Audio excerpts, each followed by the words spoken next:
Thank you very much. I just want to buttress what the Honorable Moses Kuria and the Honorable Chelugui has said. The Ruto administration is so clear, we have such clarity of thought that the way to go is to support and facilitate enterprise. Government cannot be a stumbling block to investment, to manufacturing, to enterprise.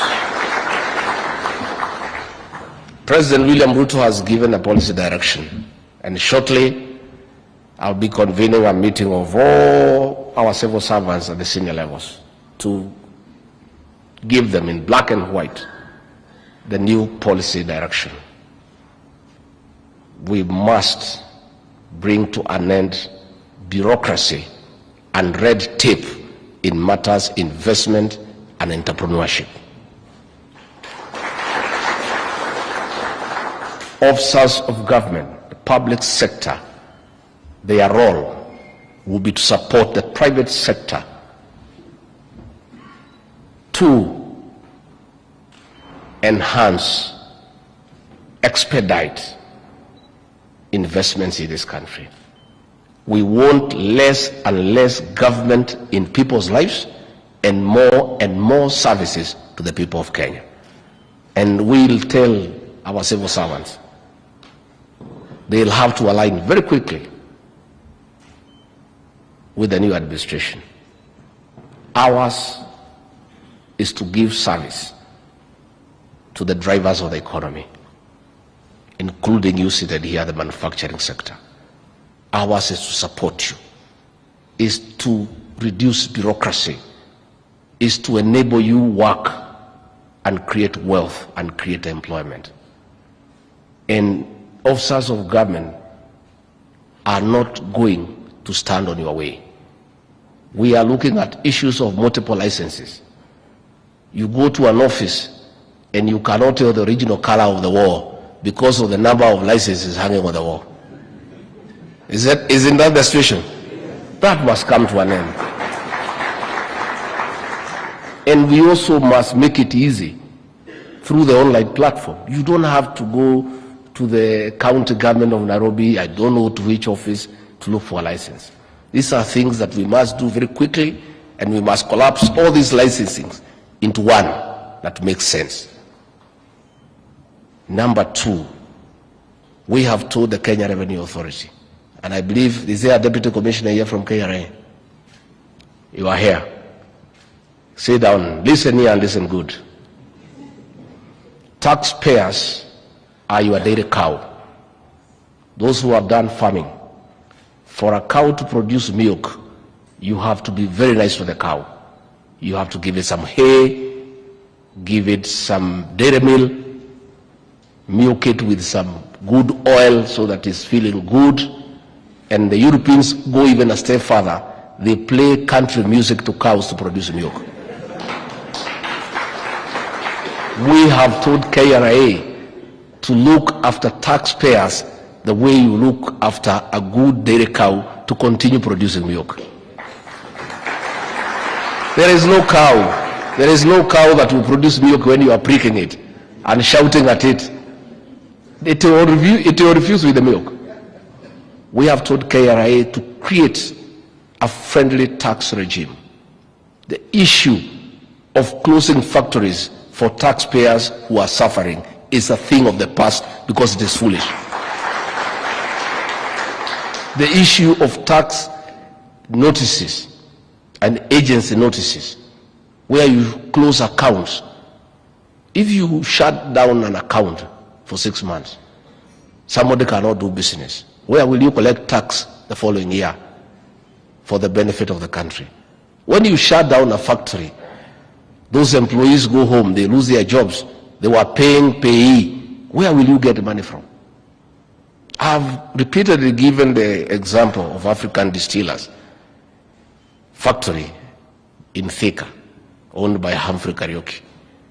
That factory was paying about 50 million Kenya shillings in terms of tax every month.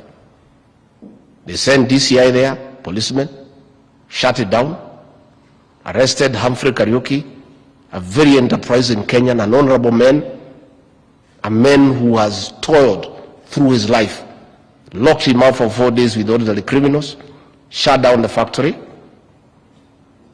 and KRA lost 50 million every month.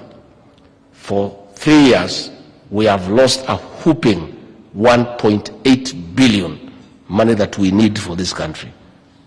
It was a foolish decision, and such things will never happen in the Ruto administration. They will never happen again. Because all any sensible tax collector would have done is to say, look here, you are paying 50 million per month, but in our assessment, you need to pay 100. Can we discuss how you pay 100? But in the meantime, continue working and giving us a 50, because we need it. Now you shut it down, then what happens? Same has happened across everywhere. This will not happen again. The president is on record asking everybody to pay tax, and we want everybody to pay tax. But we want to collect the tax in a dignified manner. The president has set the pace for this country, that his style of management, and all of us are following suit, is continuous engagement. Once you engage, you enrich your thinking. Nobody has monopoly of knowledge. Not the president, not myself, not Moses Kuria, not anybody. Nobody has monopoly of knowledge. Let us have continuous engagement. I want to assure you, ladies and gentlemen, what Moses Kuria has started, this continuous engagement, is a new style of managing this country, and will never go wrong. And I'm very happy, at least when I was appointed running mate, the press was all over demonizing me, until I was given an opportunity, 90 minutes with Mala Karoa, and I would have up. Yeah? And for those who thought I never went to school, ask Linus Gachagua, we were together in university. At least I have a witness. We were together at the University of Nairobi. We know one or two things. We don't know much. We are just the average. We know a few things. Others were saying, oh, the government of William Ruto and Rigathi Gachagua is a government of thieves. They'll steal everything from the manufacturers, and the balance they will give to the hustlers. As we are people who know how to create wealth, we have come from scratch and grown through, and we know how important it is to allow Kenyans who are hard working to grow wealth. And that is what President William Ruto and the rest of us will do, to give any hard working Kenyan an opportunity to grow wealth. And Kenyans are enterprising people. And Raju, your chairman, can give testimony. I did some business with him 15 years ago, and it was a good business. You know, I'm an honest man. At least we had a good business.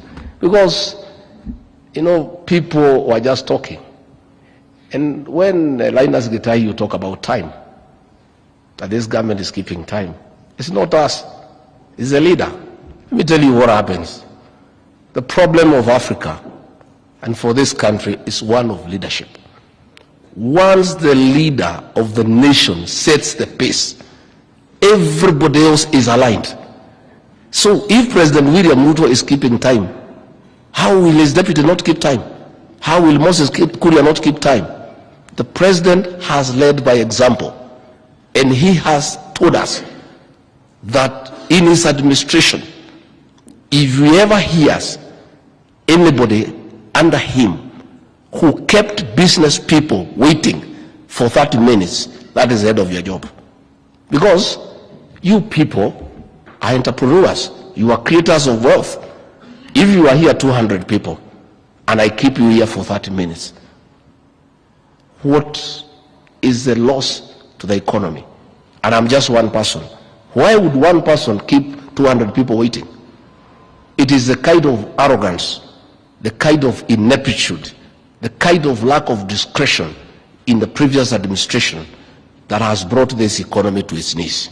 And that is why there is a paradigm shift in the management style by giving respect to entrepreneurs, by giving respect to creators of wealth.